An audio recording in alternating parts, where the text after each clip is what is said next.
Welcome to the Sankofa Ancestor Shrine, where every week we invite spiritual Black folk to reconnect with our ancestors as we journey through the crossroads. Please consider donating through patreon.com/Sankofa Shrine.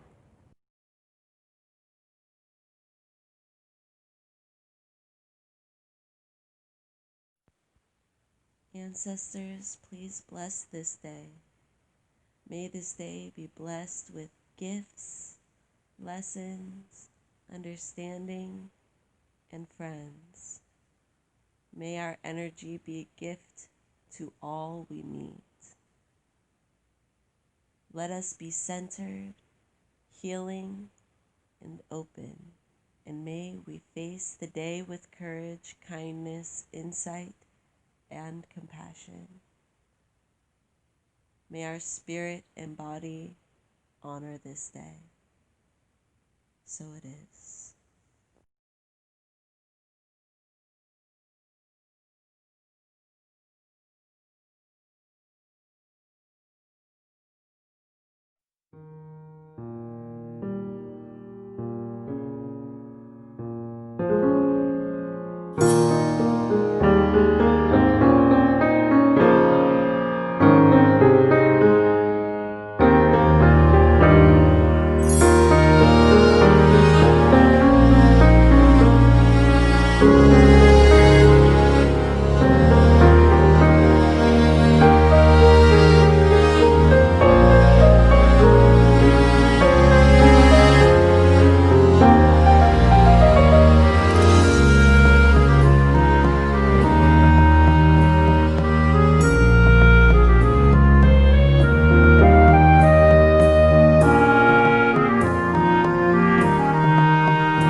Hello and welcome to the Shrine. I'm your host, Tatami. Today we're going to have a bit of background noise for my kids, but I think it will be okay. The joyful sounds of children.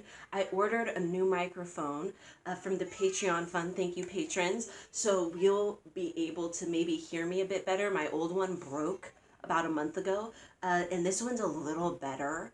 I actually sprang for like one that was like $50. So please work. That's all I'm hoping. I'm like, oh my gosh, and we're just waiting for it to come in the snail mail. So today I wanted to read from this very interesting book.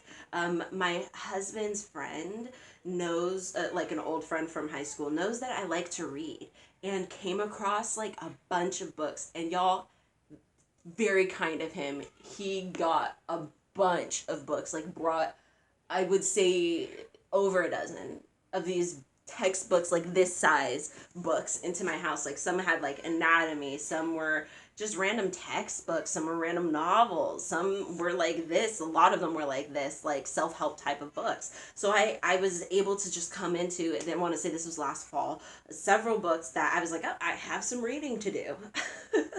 I have some concepts to learn. So this one is interesting to me because simplicity, right? Mindfulness. This is kind of on topic with what we talk about in Sacred Woman. Now, I know a lot of the times it can feel like African traditional religion and sacred womanhood is actually not very simple, right? All you see is lists and lists of herbs and essential oils and products you should own and candles that should be at your house, feathers that should be draped from here, things that should be buried there, coins should be hanging off of this, beads should be hanging off of that. You should be hand making all of these things. Your kitchen should be, you know what I'm saying? It could start, you're like, I don't have a clay pot. I can't afford to go redo my whole wardrobe. It does start to feel like a lot, right? Especially with root working, a lot of times people will give you a list of, this is the ingredients list, do it. And it all feels intimidating. It all feels like shit. I came here because I had nothing, and you telling me I have to have something to make something out of nothing. And so then it's like it becomes this whole thing. But in reality, one of the things that could be the whole thing could be because of capitalism. But the reality is that you don't need all those things, right? Your ancestors had nothing. They weren't there like, no, we can't use margarine. We need butter. You know what I mean? We can't use sugar. We need honey straight from the bee's hive. We need to sneak off and go and get some of this and miss all this day's work or something. You know what I'm saying? Like some crazy situation in which they would need to travel to a place to get some flour that only grows there, which is what we're doing, right? We are purchasing flowers and things from other countries even to fulfill our basic root working needs. But in reality, it can all be so simple, honey. It could still be simple. The Sacred Womanhood book, I always tell people those are just suggestions. It's just a suggestion. It's not saying if your home apothecary does not have 30 flower essential oils, edible essential oils, like it's not worth having. Or if you don't have your medicine bag yet and it's not a huge carpenter bag filled to the brim with supplies, you're not a real sacred woman. You're not a real root worker. You're not a real, you know what I'm saying? None of that is a real requirement. It's there to teach you. It's there to be an information heavy text. And I think a lot of the times we get that same thing from people who are trying to teach and be complex from the root working perspective, but also people who are just trying to make money. You know what I mean? A lot of the time that is exactly what's occurring, is someone's trying to sell you something.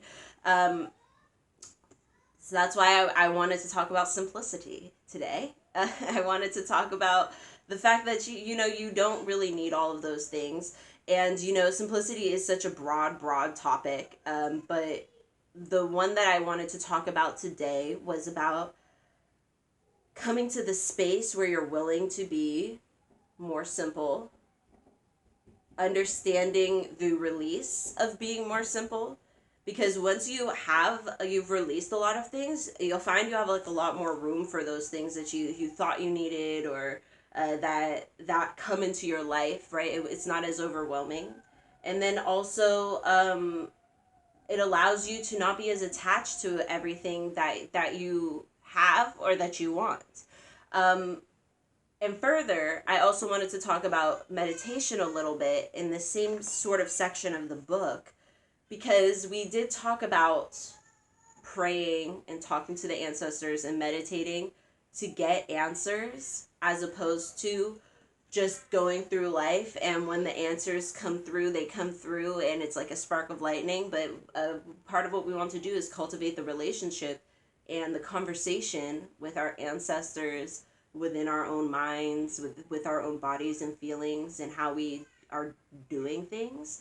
And through that connection, you'd be getting a lot more downloads, and they'd also be, you know they'd be something you can interpret. They can be something that you understand, and you can piece together the different conversations that you're having, the prayers that you're having, and the divinations that you're doing, and really take all of those messages and be able to understand them as a more holistic picture. Y'all, they have a cardboard box.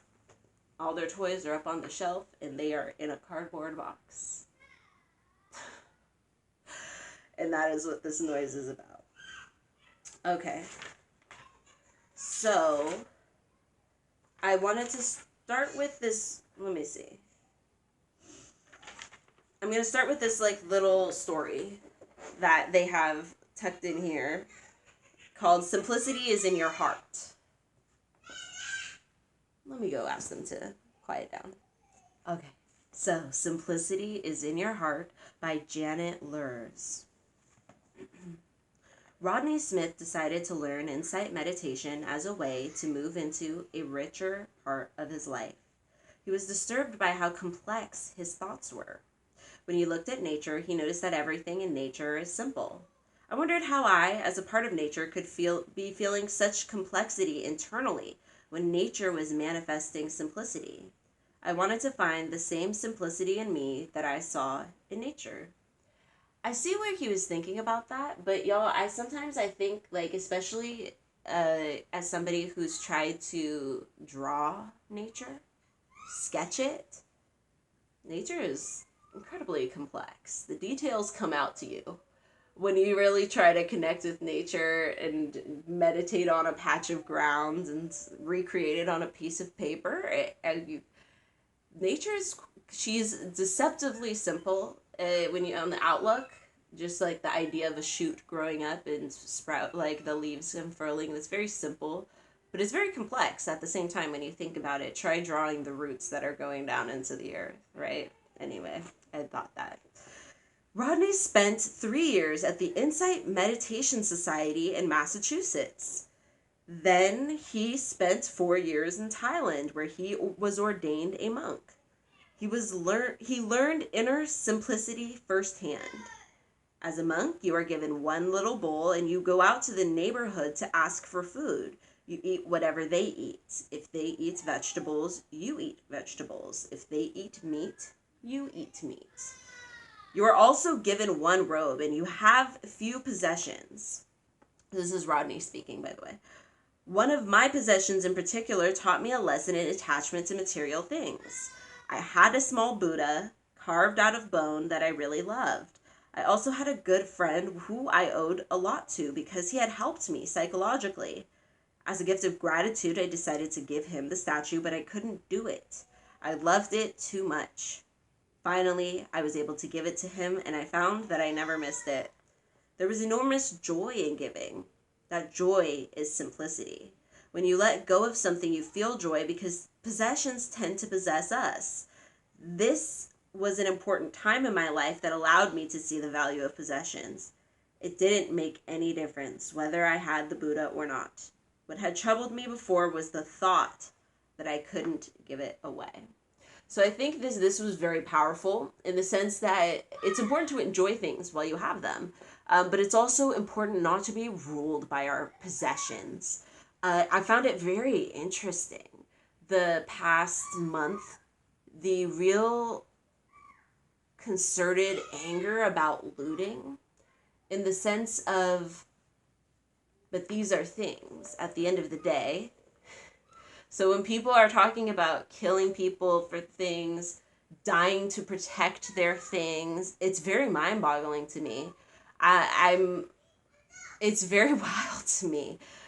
Because this idea of being so ruled by our possessions that we are upholding them over life itself. It's not necessary, but it's also not healthy. It shows a really deep-seated sickness almost in our communities, I think. And this is very widespread, clearly, because America considers itself a very Christian land. Last time I read the Bible was, a long time ago, but I don't remember Jesus being a very material man. I don't remember him saying that was, what was right, what was necessary. So for so many people, a lot of people obviously were pro-protests, but a lot of people were very fixated. It really rubbed them the wrong way to see poor people try and, catch a break real quick, try and risk it for the biscuit to come up during a time of chaos. Which is to be expected in a place of mass inequality, mass poverty. It was very interesting to me to see this attachment to the possessions. It's so much more deep than I ever could have realized culturally. Was this inherent need to protect, this inherent vision of the small businessman, even though most small businesses were already devastated and about to close due to government negligence during the pandemic for the last 2 months, right? We have this situation where people are just, it's times are tight, and so people are holding their possessions all that more tighter. And of course, that's a real reflex, but at the same time, we shouldn't be letting our possessions rule us at the cost of everything, at the cost of our humanity, at the cost of life, at the cost of spiritually understanding ourselves. Are those items worth it? Are these things necessary for that? So these are the questions that we must ask ourselves, and we must realize, because he's very correct, possessions tend to possess us, don't they? Enjoying your possessions can quickly flip if you are not in a healthy state of being. And so in his case, it's easier to have no possessions at all, I guess. For a monk, I would presume it would be easier to just have nothing at all, which is why they've chosen to go that route. At the same time, it's not that it's easier also. It teaches you a lot of lessons, I'm sure. Imagine if they all kept one thing that they were guarding with all their lives. Gosh, it would have been a nightmare. But at any rate, that's not practical for the rest of us. So we do have to, one, focus on our simplicity, of course, right? We've read Marie Kondo's book, The Art of Tidying Up. But there's also, the understanding of knowing when to pass something on to someone else who needs it more. There's so many different ways we can look at that, right? I really liked that part of this one. Rodney also learned that simplicity and love are the same themes. What keeps us from connecting intimately with one another are all of our projections, he says. If I put a lot of projections on you as to what I want, then our relationship is complicated and not from the heart. Suppose you come to me because you wanted me to be your meditation teacher. I would project that you would expect me to be wise. If I sit back and maintain an image of a wise person, then I can't connect with you as a human being because I have to be a wise human.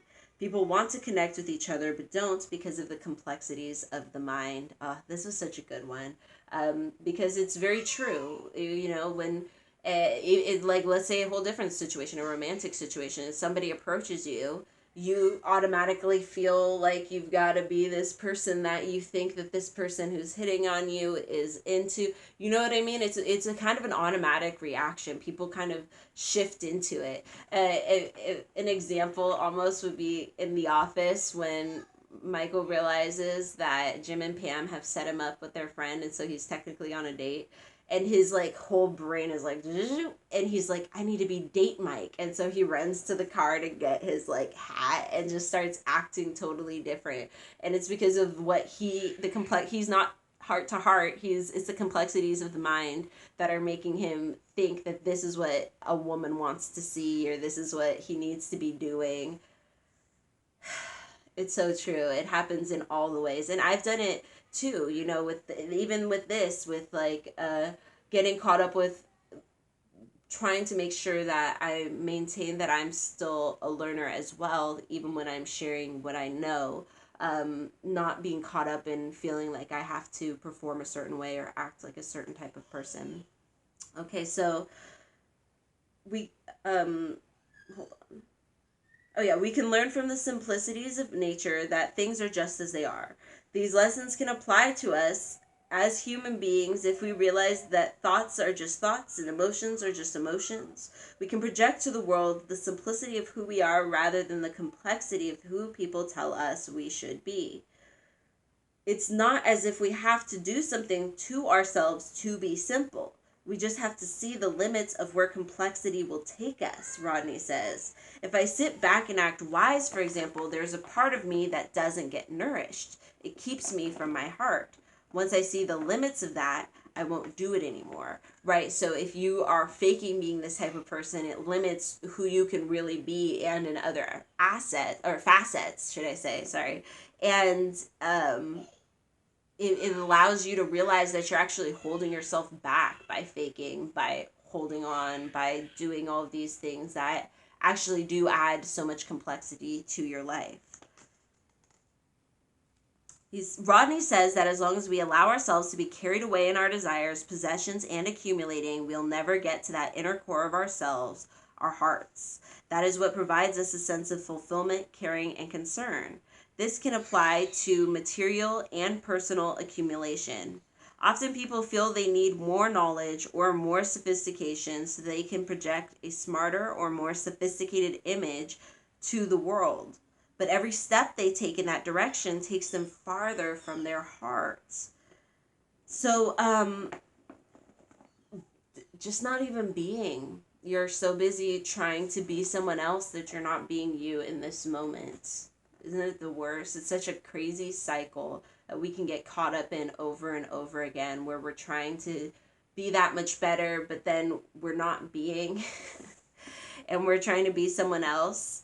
He says it's not what you amass, it's your relationship to what you acquire that makes the difference. For instance, you need to have a job, you need education in order to get the job, but you don't have to make that education or job title a rigid statement about who you are. Your naturalness can still come through even with all that knowledge. Simplicity is where your heart is.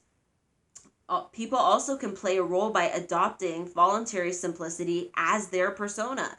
Simplicity can be a cause, and you can create a division between you and everyone who isn't living like you, and that creates isolation. Oof, okay, so this is a big one. This is why I wanted to read this section for people, because in the Sacred Woman book, you start to get these feelings, you start to, change yourself, you feel like you're releasing toxicity from you, and so then you feel like you can see the toxicity in other people, and then people are like sick of you calling them toxic, and they're like, bitch, like I knew you 3 years ago, okay, so maybe you should just chill.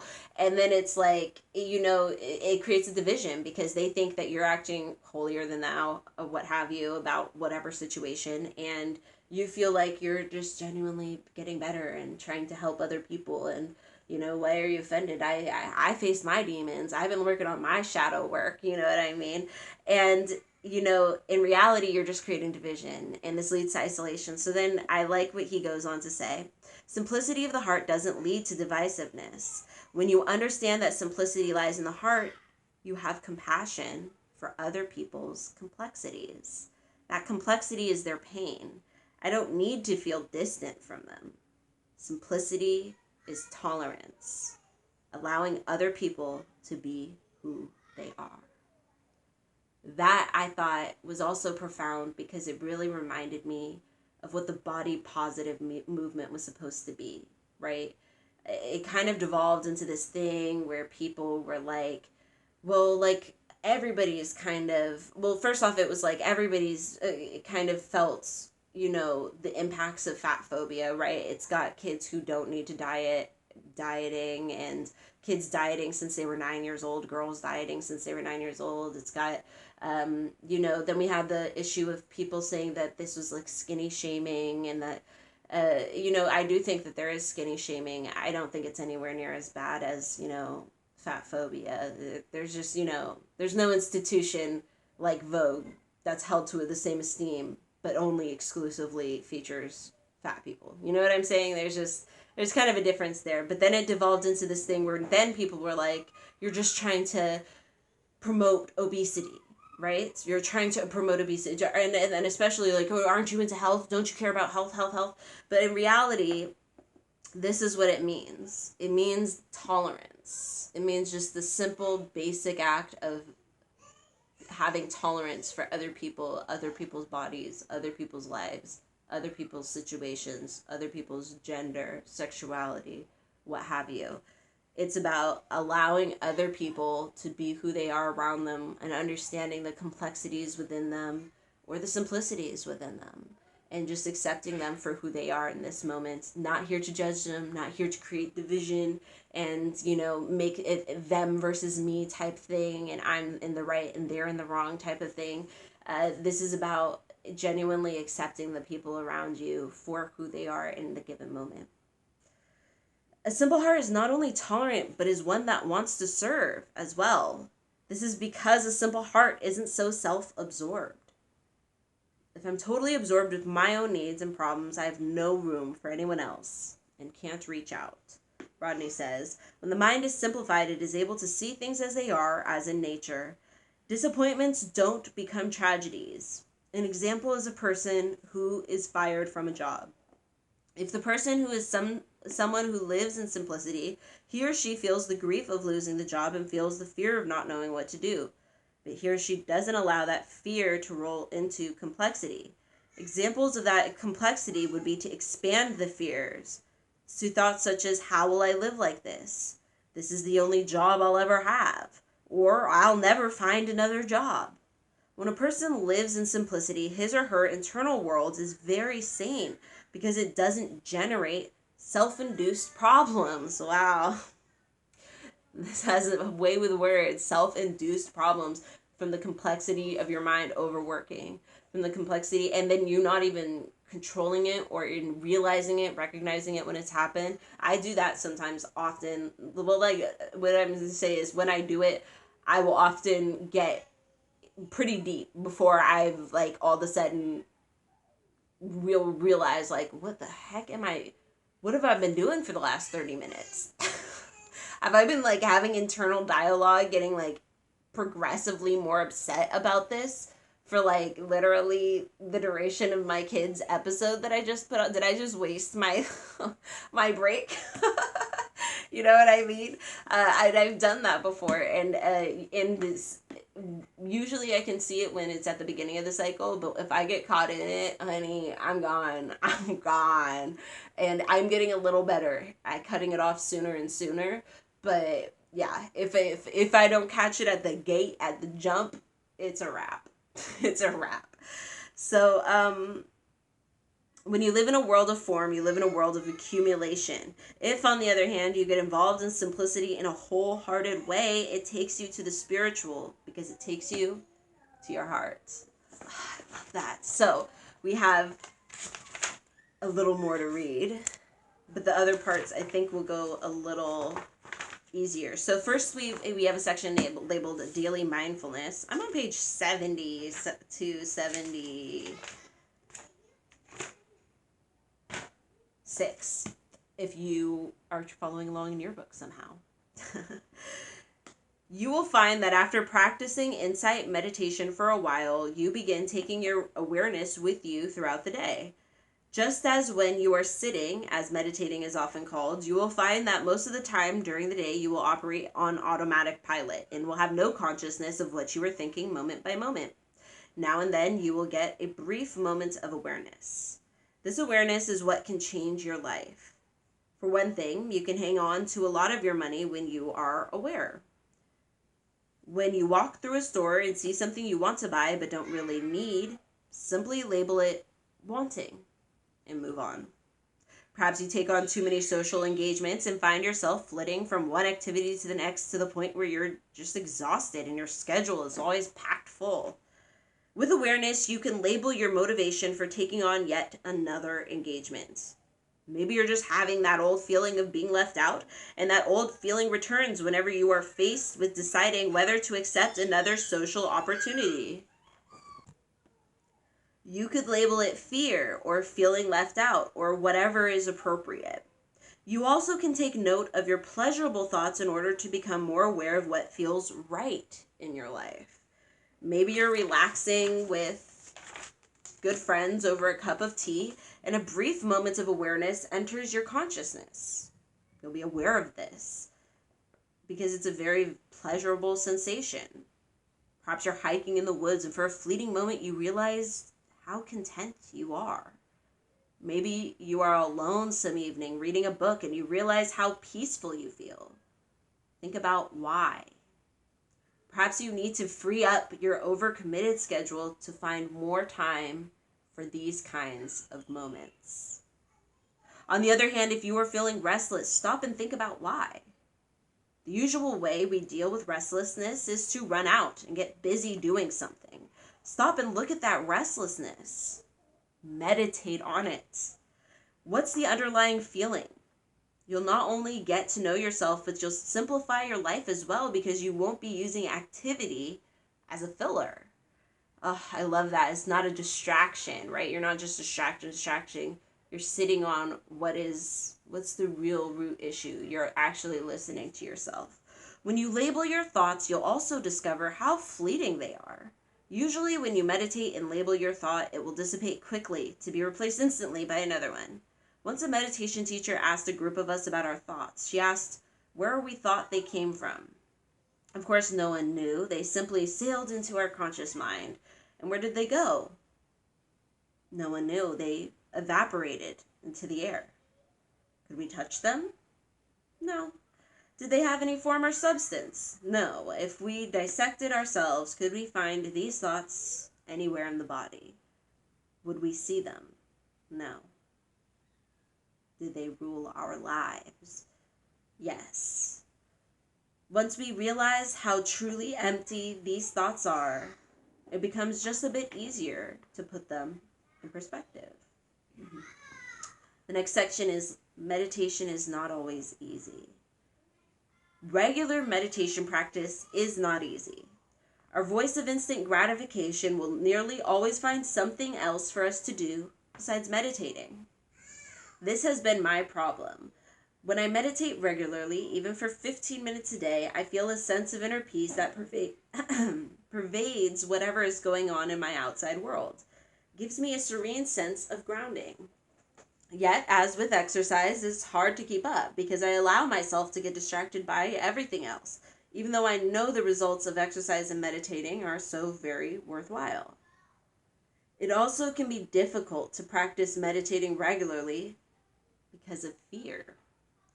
Finally, coming face to face with ourselves can be painful. We're not perfectly happy and content beings all the time. We all have fears, insecurities, and dark sides right along with our positive aspects. Often it is easier to stay busy and involved in outside activities so we don't have to look at these more negative parts of ourselves. Yet all too often we know that when we ignore our difficult feelings, they will crop up somewhere else in our lives. It's kind of like plugging one geyser in a backyard and then looking up and finding 20 more springs popping up in the other areas. I find that when I have sadness in my life, for example, my first tendency is to rush around and stay busy. When I don't take the time to sit with my feelings, especially the negative ones, they lie at the pit of my stomach, and I carry a sense of unease with me. When I have that sense of unease, I become very unconscious of it after a while, but it is there because my life feels more tense. I may have a shorter fuse. I have less compassion for others. I don't concentrate as well, and my life becomes more complex in the process. Then, as days go by, I wonder why I'm feeling blocked up and tense. When I sit with my sadness and let it be, I still feel sad, but I also feel very calm. I may cry. Eventually, I can look at the feeling and turn it over and ultimately heal. I do all of this without judging. It is perfectly normal and healthy to feel sadness at different points of our lives. Remember, living with awareness means not judging whatever feelings you have. It is simply being aware of them, nothing more. By stifling the feeling through busyness or some other tactic, we are in essence judging those feelings. We're saying that those feelings have no merit and are no good. Therefore, we will do our best to get rid of them. We wonder why we live on automatic pilot treadmills and why stress and chaotic lives are a national malady.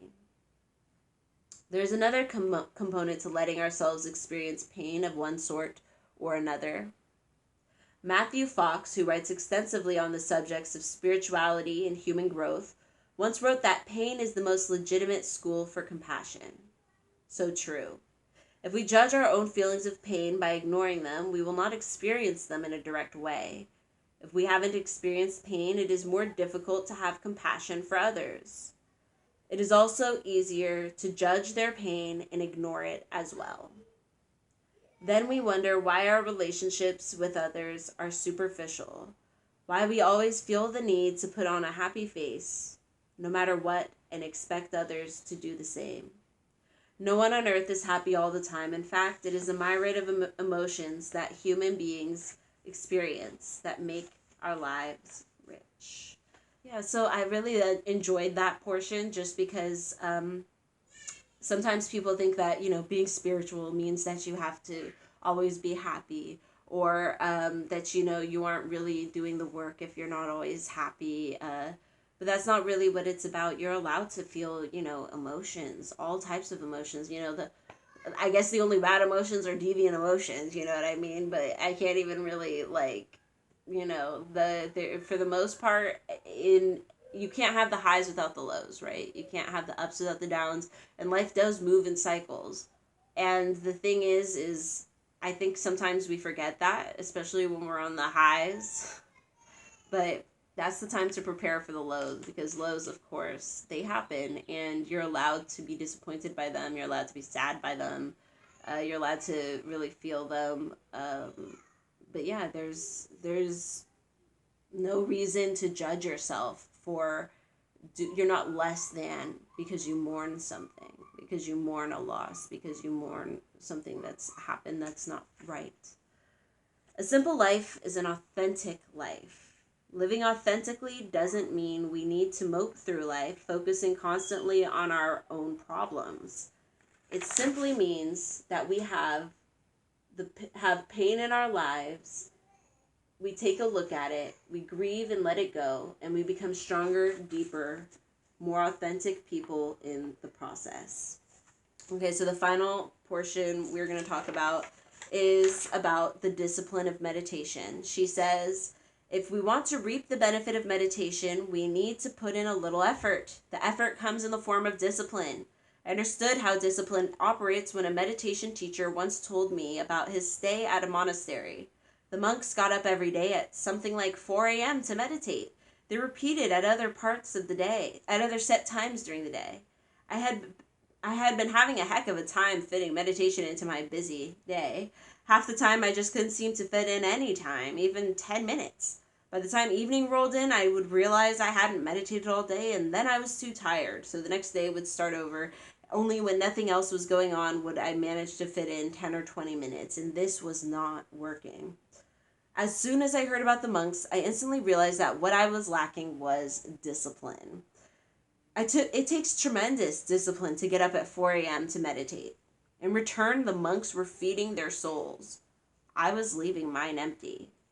Discipline is probably the most difficult aspect of your meditation practice, but remember, it is a part of your practice. You can't separate the two. Meditating once in a while when the mood strikes will not result in much benefit for you. Prayer, meditation, connecting with yourself. She's right though. She's so right. And we all have these excuses for ourselves, but at the same time, she's so right. You need to feed your soul. Um, Yet, who wants to get up 10 minutes earlier? Who wants to give up any part of their lunch hour or take time from a busy schedule to do nothing? But even after a week or two of regular practice, you will feel results. Pandit Rajmani Tigwanit writes in Inner Quest, don't get lost in an endless round of worldly duties and obligations. No matter how skillful you are or how selfless you carry out your duties, there will still be an endless number of things left undone at the end of your life. If you don't learn how to balance duties and your personal spiritual practice, you will be lost. He suggests that regulating your life is important because it's difficult, if not impossible, to create regular, calm time for meditating when your life is chaotic and disorganized. This means going to bed at a regular hour, getting up at a regular hour, and saying no to activities that interfere with your schedule. Say you've set 8 p.m. to meditate each day, and a friend calls you at 8 p.m. Do you talk? No. You tell the friend you'll call back in 20 minutes or however long you've set aside for your practice. So that you aren't regularly confronted with enticing interruptions, pick a time that's generally a quiet one for you. Doing so will make your life easier.